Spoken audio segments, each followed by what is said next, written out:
नमस्कार मेरे प्रिय भक्तों। आज मैं आपके लिए लेकर आई हूँ शीतला सप्तमी और शीतला अष्टमी कब मनाई जाएगी और कथा के बारे में, पूजा विधि के बारे में विस्तार पूर्वक बताऊंगी। सबसे पहले आप सभी को शीतला अष्टमी की, शीतला सप्तमी की ढेर सारी शुभकामनाएं, जिसे हम बाशिड़ा के नाम से भी जानते हैं। बाशिड़ो किसी किसी जगह पर बाशिड़ा बोलते हैं, किसी किसी जगह पर शीतला सप्तमी या किसी जगह पर शीतला अष्टमी के नाम से जानते हैं। शीतला माता को रोग नाशिनी देवी मानते हैं। विशेष रूप से वे चेचक, खसरा और संक्रामक जितनी बीमारियां हैं उनकी रक्षक देवी मानी जाती हैं। हमारे हिंदू धर्म में शीतला माता की पूजा करने से परिवार को स्वास्थ्य, समृद्धि और शांति प्राप्त होती है। यह पूजा विशेष रूप से होली के बाद 8 दिन बाद शीतला सप्तमी, शीतला अष्टमी के दिन, होली के 8 दिन बाद मनाई जाती हैं। शास्त्रों के अनुसार शीतला माता की उपासना से व्यक्ति को रोग मुक्ति का आशीर्वाद प्राप्त होता है। घर परिवार में सुख, समृद्धि, शांति बनी रहती है।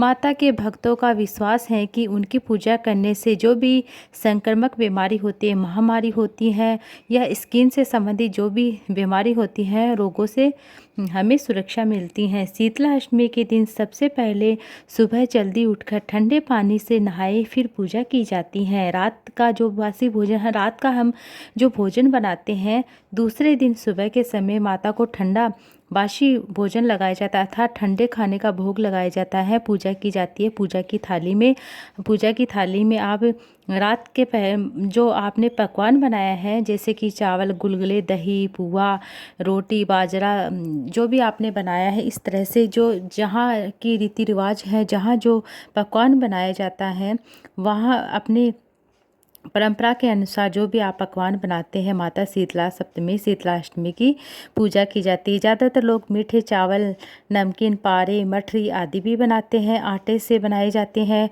और इस दिन कहते हैं कि दीप नहीं लगाया जाता है। दीपक, रोली, मोली, अस्त्र के अलावा दीपक रखा जाता है, बट दीपक लगाया नहीं जाता है।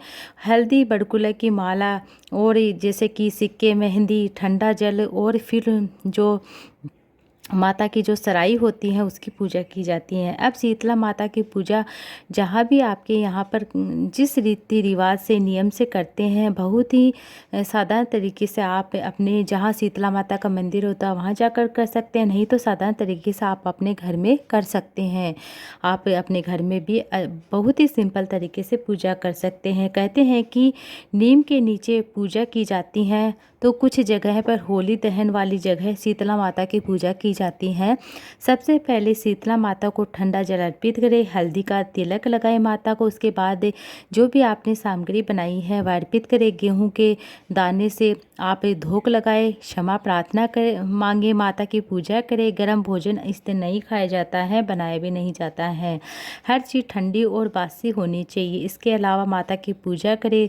दीप को जलाया नहीं जाता है, इस बात को आपको ध्यान रखना है। आटे के दीपक में केवल घी और रुई की बाती लगाकर रख दी जाती हैं। फिर माता सभी चीज़ें अर्पित करने के बाद खुद और घर के सभी सदस्यों को हल्दी का टिक्का लगाया जाता है। शीतला माता की कथा सुने, पढ़े और हाथ जोड़कर माता से निवेदन करें, प्रार्थना करें, शीतला माता आप हमारे द्वारा की गई पूजा को स्वीकार करें। सीली और ठंडी रहना, मेरे परिवार में भी आप ठंडी और सीली रहना। सीता माता की कथा के मतलब कथा सुने, या आप जो भी जिस तरह से पूजा करें उस तरह से आप विधि विधान से पूजा करें। शास्त्रों में बताया जाता है कि हर किसी को भी शीतला अष्टमी जरूर मनानी चाहिए। शीतला माता ने सोचा, अब मैं आपको एक कहानी सुनाने जा रही हूँ। एक समय की बात है, शीतला माता ने सोचा कि चलो आज देखो कि धरती पर मेरी पूजा कौन कौन करता है, मुझे मानता कौन है। यही सोचकर शीतला माता धरती पर, जैसे कि कहा जाता है कि राजस्थान के डूंगरी गाँव में आ गई। वहाँ पहुंचकर उन्होंने देखा कि इस गांव में मेरा मंदिर भी नहीं है, ना ही यहाँ पर कोई मेरी पूजा करता है। शीतला माता ने सोचा कि गांव की गलियों में घूम रही थी, तभी एक घर में ऊपर से किसी ने चावल का उपला, पानी आदि मांडा नीचे फेंक दिया। वह उबलता हुआ पानी शीतला माता के ऊपर जा गिरता है। शीतला माता के शरीर में छाले पड़ जाते हैं। शीतला माता के पूरे शरीर में जलन होने लगती हैं। शीतला माता जो कि बुढ़िया औरत का वेश बनाए हुई थी, पूरे गांव में इधर उधर भाग भाग कर चिल्लाने लगी, अरे मैं जल रही हूँ, मेरा शरीर तप रहा जल रहा है, कोई मेरी मदद करो, मुझे बचाओ। लेकिन उस गांव में किसी ने भी शीतला माता की मदद नहीं की। वहीं अपने घर के बाहर एक कुम्हारन बेटी थी। कुम्हार ने देखा कि अरे ये बुढ़िया माई बहुत जल रही हैं, इनके पूरे शरीर तो तपन हो रही हैं, इनके पूरे शरीर में जलन छाले पड़ गए हैं, यह तपन सहन नहीं कर पा रही हैं। उस कुम्हारी ने कहा, माँ तुम यहाँ पर आकर बैठो और मैं तुम्हारे शरीर के ऊपर ठंडा पानी डालती हूँ। कुम्हारी ने फिर उन्हें बुढ़ी माई पर खूब सारा ठंडा पानी डाला। इसके बाद वह शीतला माता से बोलती है, माँ मेरे घर रात की बनी हुई राबड़ी रखी है, थोड़ा सा दही भी है, तुम दही और राबड़ी खा लो। बुढ़िया माई ने ठंडी और यानी जवार के बाजरे की जो राबड़ी थी वह खा ली, दही खाया और बाद में बुढ़िया माई ने ठंडी यानी ज्वार के आटे की राबड़ी और दही खाकर तब उनके शरीर को बहुत ज़्यादा ठंडक राहत मिलती है। इससे थोड़ी देर बाद कुम्हारन बोली, माँ बैठ जाओ, तुम्हारे सिर के बाल बिखरे हुए हैं, मैं तुम्हारी चोटी गूंथ देती हूँ। यह कहकर कुम्हारन माई की चोटी गूंथने लगते हैं, उनके बालों में कंघी फिराकर। अचानक कुम्हारिन की नज़र बुढ़िया माई के सिर में पीछे पड़ी तो कुम्हारिन ने देखा कि आँख बालों के अंदर छुपी हुई है। यह देखकर कुम्हारिन तो डर गई और डर के मारे कहने लगी है। तभी बुढ़िया माई ने कहा, रुक जा बेटी, डर मत, कोई भूत प्रेत नहीं हूँ, मैं देवी हूँ। इस धरती पर यह देखने आई थी कि यहाँ मुझे कौन कौन मानता है, कौन कौन मेरी पूजा करता है। ऐसा कहकर माता चार भुजा वाली हीरे जवाहरात के आभूषण पहने हुए अपने दिव्य असली रूप में प्रकट होती है। माता के दर्शन पाकर कुम्हार सोचने लगी कि अब मैं तो बहुत गरीब हूँ, इन माता को कहाँ बिठाऊँ। तब माता उसकी दशा को देखकर कहने लगती है, बेटी तू किसी बात की चिंता मत कर, किसी बारे में मत सोच। तब उस कुम्हारी ने हाथ जोड़कर माता से क्षमा मांगी और कहा, आंसू बहाते हुए कहा, माँ मेरे घर में जो चारों तरफ दरिद्रता बिखरी हुई है, आपको बिठाने के लिए मेरे पास कोई ऐसी चीज़ नहीं, मैं किस पर बिठाऊं। यह कहकर है मेरे घर में ना तो कोई चौकी है, ना पाटा है, ना कोई आसन है आपको बिठाने के लिए, आपको बिठाऊं तो कहाँ बिठाऊं। तब शीतला माता कुम्हार के मन की दशा समझ गई और प्रसन्न होकर वह कुम्हार के घर पर खड़े हुए गधे पर बैठकर एक हाथ में झाड़ू दूसरे हाथ में डलिया लेकर उन्होंने उस कुम्हारिन के घर की दरिद्रता को झाड़ू डलिए में भरकर फेंक दिया और फिर कुम्हारी से कहा, बेटी मैं तेरी सच्ची भक्ति प्रसन्न हूँ, तेरी सच्ची भक्ति से प्रसन्न हूँ। अब मुझे जो कुछ भी जो कुछ भी चाहिए तुझे वह मांग सकती है। तो यह सुनकर कुम्हार हाथ जोड़कर बोली कि माता मेरी इच्छा है कि अब आप इसी डूंगरी गांव में स्थापित हो जाइए। जिस प्रकार आपने घर की दरिद्रता को अपनी झाड़ू से साफ करके दूर किया है, ऐसी आप जो भी होली के बाद सप्तमी को भक्ति भाव से पूजा करने आता है, ठंडा बासी भोजन लगाता है, दही बासी ठंडा भोजन लगाता है, उस घर की दरिद्रता को आप साफ करना, आपकी पूजा करने वाले पर नर जाति का अखंड सुहाग रखना, उनकी गोद हमेशा भरी रहना। साथ ही जो पुरुष शीतला सप्तमी को नाई के यहाँ बाल ना कटवाए, धोबी को कपड़े धुलवाने ना दे, पुरुष भी आप यहाँ ठंडा भोजन खाए, नारियल पुष्प अर्पित करे, फिर वार सहित ठंडा बासी भोजन करे, उसके बाद धंधे व्यापार में कभी दरिद्रता ना आए। कुम्हार इनकी बात सुनकर शीतला माता बोलती हैं, यथास्तु बेटी, जो तूने वरदान मांगा है वैसा ही होगा। बेटी मैं तुम्हें आशीर्वाद देती हूँ कि मेरी पूजा का मुख्य अधिकार अब इस धरती पर सिर्फ कुम्हार जाति का ही होगा। तभी से उस दिन से डूंगरी गांव में शीतला माता की स्थापना हो गई और उस गांव का नाम सील की डूंगरी पड़ गई।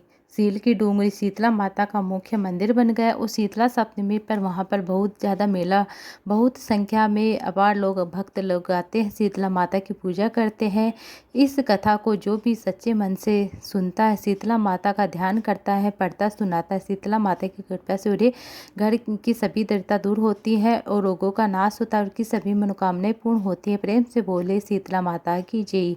ये थी आज की कथा। प्रिय श्रोता, अब सुनिए शीतला माता की एक अन्य कथा। कथा है। एक बार एक राजा के इकलौते पुत्र को शीतला निकली। उसके राज्य में एक काची पुत्र को भी शीतला निकली हुई थी। परिवार बहुत गरीब था, लेकिन माँ भगवती की पूजा नियमित रूप से करते थे। वह धार्मिक दृष्टि से जरूर समझे जाने वाले सभी नियमों को बीमारी के दौरान भी भली भांति निभाते रहते थे। घर में साफ सफाई का विशेष ध्यान रखते थे। उसके घर में नियम से देवी की पूजा की जाती थी। नमक खाने पर पाबंदी थी। सब्जी में इस दौरान ना तो छोंक लगाया जाता था और कोई भी वस्तु तली हुई भुनी हुई नहीं दी जाती थी। भोजन जैसे सादा भोजन दिया जाता था और उसका पुत्र जल्दी ही स्वस्थ हो जाता है। उधर जब से राजा के बेटे को शीतला प्रकोप हुआ है, तब से उसने भगवती के मंड में जैसे कि सत्य चंडी का पाठ शुरू करवाया था। रोज हवन और बलिदान हुआ करते थे। राज पुरोहित की सदा देवी भक्ति के पूजन में मगन रहते। राजमहल में रोज कढ़ाई चलती रहती। तरह तरह के पकवान बनते, स्वादिष्ट भोजन बनते। सब्जी के साथ कई प्रकार के मांस भी पकते थे। उसका परिणाम ये था कि उन लजीज भोजन की गंध से राजकुमार का मन मचल उठता। वह भोजन करने के लिए जिद करने लगता था। एक तो राजपुत्र और दूसरा इकलौता, इस प्रकार उसकी अनुचित जिद भी पूरी कर जाती थी। उसे यह भोजन खाने को दे दिया जाता था। इस पर शीतला प्रकोप पड़ने